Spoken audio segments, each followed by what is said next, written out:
Bonsoir à tous et bienvenue à Perspective. La ville de Toronto est en deuil depuis hier, suite à une attaque au camion bélier sur des piétons entre la rue Yonge et l'avenue Finch lundi après-midi. Plusieurs personnes ont rendu hommage aux victimes. 10 personnes sont mortes et 15 ont été grièvement blessées lorsqu'une fourgonnette de location blanche a foncé sur eux. Le conducteur présumé est Alex Minassiam, âgé de 25 ans et originaire de Richmond Hill. Le premier ministre Justin Trudeau a dénoncé les événements d'hier comme insensés et une tragédie horrible. Au nom de tous les Canadiens, il a offert ses plus sincères condoléances aux proches de ceux qui ont été tués. L'archevêque de Toronto, le cardinal Thomas Collins, invite la communauté de l'archidiocèse de se joindre à lui par la prière pour tous ceux qui ont été tués et pour les blessés. Unissons tous nos efforts pour réconforter et soutenir ceux qui souffrent aujourd'hui, dit-il.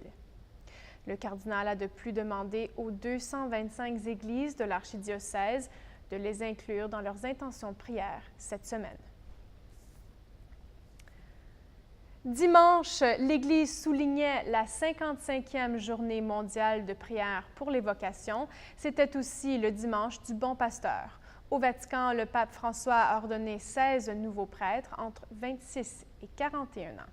Ils viennent de différents pays.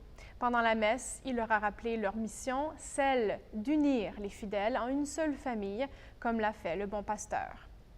Puis, dans l'après-midi, dans son Regina Coeli, le Saint-Père est revenu sur l'image du Bon Pasteur qui nous permet de vivre une vie belle et féconde si nous remettons notre propre existence entre ses mains. Une rencontre avec le Christ, ajoutait le pape, suscite un désir de le suivre avec abandon sur des routes nouvelles ouvertes sur de vastes horizons. En France, à l'occasion de cette journée mondiale de prière pour les vocations, KTO, la télévision catholique en France, a demandé à des jeunes, à des prêtres et des évêques comment écouter l'appel du Seigneur. La réponse à cette question est unique pour chaque personne. Mais Monseigneur Bertrand Lacombe, évêque auxiliaire de Bordeaux en France, donne des pistes pour y arriver. Voici un extrait de cette entrevue. Quand je suis motivé par quelque chose, quand j'ai envie de faire quelque chose, est-ce que c'est simplement mon désir et mon envie ou est-ce qu'il y a aussi quelqu'un qui m'appelle ? C'est toute une attitude de l'être qui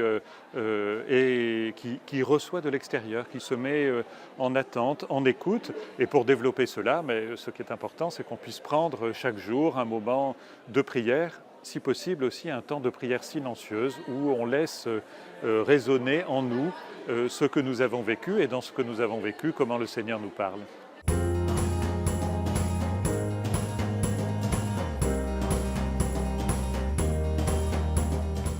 Il s'agit d'abord d'écouter, comme les apôtres ont écouté, et puis après ils ont passé du temps avec Jésus. Donc ce moment est vraiment important, passer du temps avec le Seigneur, mais non pas pour rester enfermés sur nous-mêmes, mais pour aller annoncer cette bonne nouvelle, pour aller proclamer que le Christ veut donner sa vie pour tous, qu'il nous appelle au bonheur et à la joie.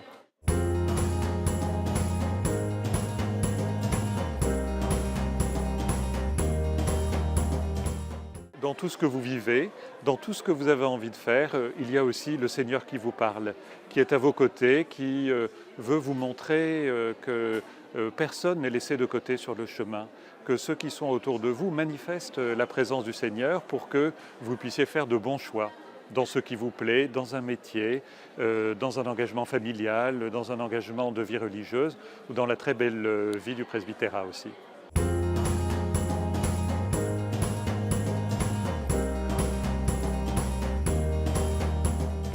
C'est d'abord de rendre grâce au Seigneur pour l'appel qu'il m'a donné, pour lui dire aussi que je suis disponible. Ma vocation, ce n'est pas une question qui est réglée, c'est une manière aussi de continuer à se mettre à son écoute. Et donc en rendant grâce pour ma vocation, c'est aussi de dire Seigneur, tout ce que tu m'as donné, je sais aussi que tu peux le donner pour les autres. Donc dispose le cœur des jeunes qui sont là pour que dans tout ce qu'ils puissent vivre, ils entendent ton appel, ils entendent que tu les appelles au bonheur et à la joie.